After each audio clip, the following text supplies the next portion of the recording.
Hello friends, welcome to Fantasy Medicos. आज के इस लेक्चर में हम एक और इन्फेक्शियस डिजीज़ के बारे में डिस्कस करेंगे which is necrotising fasciitis. So necrotising fasciitis की अगर हम बात करें तो ये एक इंडिविजुअल डिजीज़ भी हो सकती है या फिर किसी एक डिजीज़ का कॉम्प्लिकेशन भी हो सकता है। तो अब हम ये जानेंगे कि किस डिजीज़ का कॉम्प्लिकेशन है। So it is basically a complication of cellulitis, यानी कि अगर किसी पेशेंट को सेलुलाइटिस था बट उसके डायग्नोसिस या ट्रीटमेंट में देर हो गई, then it may leads to cause necrotising fasciitis. इसका मतलब हम ये समझ सकते हैं कि सेलुलाइटिस का हायर स्टेज जो है, सेलुलाइटिस की जो सीवियर स्टेज है, that is our necrotising fasciitis. चलिए अब हमें इसको शॉर्ट शब्द में समझें कि बिल्कुल शॉर्ट में what is necrotising fasciitis is.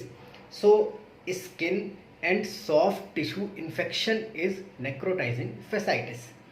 मतलब हुआ कि सेलुलाइटिस में भी सेम था, skin and soft tissue infection. अब आपको अपने हिसाब से देखना है कि पेशेंट में सेलुलाइटिस था तो भी skin and soft tissue infection था, बट कम, उसकी जो सीवियरिटी थी वो कम थी, मतलब मॉडरेट लेवल पे था वो।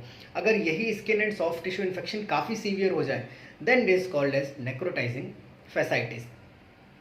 अब बेसिकली ये सेलुलाइटिस या नेक्रोटाइजिंग फैसाइटिस होता किस वजह से है, तो मेनली ये बैक्टीरियल इन्फेक्शंस की वजह से होता है। अब उन बैक्टीरियाज में भी streptococcal and staphylococcal bacterias are mainly responsible to cause necrotising fasciitis. इस कंडीशन में होता क्या है कि पेशेंट के अफेक्टेड एरिया में severe burning sensation, severe pain रहेगा, उस जगह पर सीवियर टेंडरनेस रहेगी और पेशेंट को बहुत ही ज़्यादा बर्न मतलब जलन सी महसूस होगी अफेक्टेड एरिया में, कंप्लीट रेडनेस रहेगी, ब्लिस्टर फॉर्मेशंस रहेंगे। तो ये सारी चीज़ें पेशेंट के दिखती हैं हमें नेक्रोटाइजिंग फैसाइटिस में। चलिए अगर हम इसकी बात करें अगर डेफिनेशन की कि what is exact definition of necrotising fasciitis, so इसमें होता है कि it is a cutaneous oedema and redness that progress to blister formations और bullae formations and necrosis of that particular region. मतलब क्या हुआ इसका कि ये एक ऐसे ही मतलब स्किन एंड सॉफ्ट टिश्यूज़ का इन्फेक्शन होता है जिसमें सबसे पहले सूजन आती है, एडिमा आता है, देन उसमें रेडनेस आती है, इसके बाद वो ब्लिस्टर्स का फॉर्मेशन होता है जिसे हम बुले फॉर्मेशन कहते हैं। वो कंडीशन जाती है बुले फॉर्मेशन में या फिर ब्लिस्टर्स फॉर्मेशन में और एट लास्ट वहाँ पर उस एरिया का नेक्रोसिस होना शुरू हो जाता है। अब यहाँ पर जो हमने सॉफ्ट टिश्यू इन्फेक्शन की बात करी, वो सॉफ्ट टिश्यूज़ हमारी स्किन हो सकती है, उसके नीचे हमारी मसल्स हो सकती हैं, मसल्स के बाद साथ में हमारी बोन्स भी इन्वॉल्व हो सकती हैं अगर कंडीशन और ज़्यादा सीवियर है तो। अब हम बात करते हैं इसमें टाइप्स की। What are the types of necrotising fasciitis. So basically हम इसे 4 कैटेगरीज में डिवाइड करते हैं, that are type 1, type 2, type 3 and type 4। Type 1 जो होता है उसमें जिन बैक्टीरियाज का इन्फेक्शन होता है that are mixed gram negative bacterias. So type 1 necrotising fasciitis is most common. इसमें क्या मैंने बताया कि टाइप 1 में मिक्स्ड ग्राम नेगेटिव बैक्टीरियाज का इन्फेक्शन होता है और ये मोस्ट कॉमन होता है। इसके बाद जो हम देखते हैं टाइप 2, इसमें ग्रुप ए स्ट्रेप्टोकोकल बैक्टीरियाज का इन्फेक्शन होता है। ग्रुप ए स्ट्रेप्टोकोकल बैक्टीरियाज में ये बैक्टीरियाज आते हैं जो आप लिस्ट आप देख सकते हैं। इसके बाद हम बात करेंगे टाइप 3 बैक्टीरियाज की, टाइप 3 नेक्रोटाइजिंग फैसाइटिस की।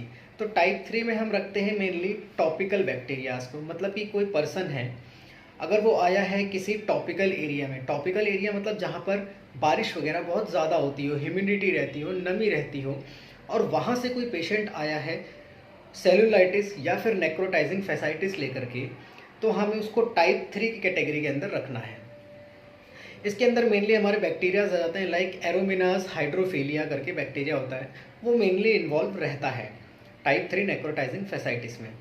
और लास्ट जो कैटेगरी होती है हमारी टाइप 4, इसमें हमारे फंगल इन्फेक्शंस आ जाते हैं, the fungus which leads to cause cellulitis और necrotising fasciitis, these are categorise in the type 4। तो मोस्ट कॉमन फंगस हमारा म्यूकोरमाइकोसिस होता है जो इसमें इन्वॉल्व रहता है। क्लिनिकल फीचर्स की हमने बात कर ही ली है, रेडनेस रहेगी, स्वेलिंग रहेगी, सीवियर पेन रहेगा, टेंडरनेस रहेगी, साथ में एसोसिएटेड कंप्लेंट्स भी हो सकती हैं कुछ, बट जो मेन सिम्टम्स आएंगे वो ये रहेंगे। अब हम अगर इसके ट्रीटमेंट की बात करते हैं तो it is categorised under a medical emergency. ये एक मेडिकल इमरजेंसी की कंडीशन होती है और इसमें सबसे पहला काम हमें जो करना होता है that is our surgical debridement. Surgical debridement की हम अगर बात करें तो क्योंकि मैंने बताया पहले ही कि इन्फेक्शन स्किन, साथ में मसल्स और साथ में बोन्स के लेवल तक जा सकता है, इस वजह से उस लेवल तक हमें सर्जिकल डिब्राइमेंट करना बहुत ज़रूरी है। अभी यहाँ पर क्योंकि बैक्टीरियाज ही मेनली इन्वॉल्व हो रहे हैं तो मेन लाइन ऑफ ट्रीटमेंट हमारा एंटीबायोटिक्स रहेंगे। एंटीबायोटिक्स भी क्योंकि अगर पेशेंट सेलुलाइटिस कंडीशन में रहता तो हम उसे लो ग्रेड एंटीबायोटिक्स दे सकते थे, बट अगर पेशेंट नेक्रोटाइजिंग फेसाइटिस की कंडीशन में आ चुका है तो हम उसे हाई ग्रेड के एंटीबायोटिक्स देंगे।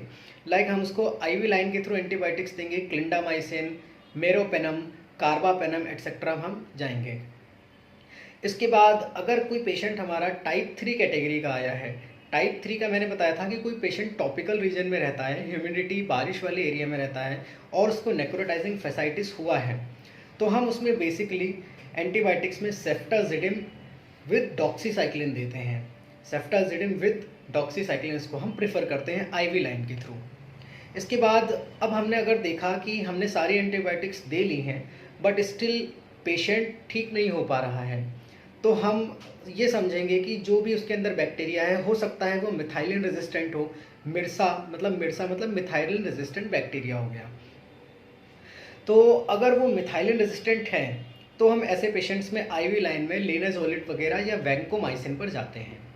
लेनाजोलिड और वैंकोमाइसिन के कुछ डोजेस के बाद पेशेंट को ठीक राहत मिल जाती है। बट अगर हमने सारा ट्रीटमेंट दे दिया, स्टिल पेशेंट को बिल्कुल रिलीफ नहीं मिल रहा है, तो हम उसको हाइपरबोरिक ऑक्सीजन थेरेपी पर रखते हैं। हाइपरबोरिक ऑक्सीजन थेरेपी क्या होती है इसका मैं एक इंडिविजुअल लेक्चर बना दूंगा।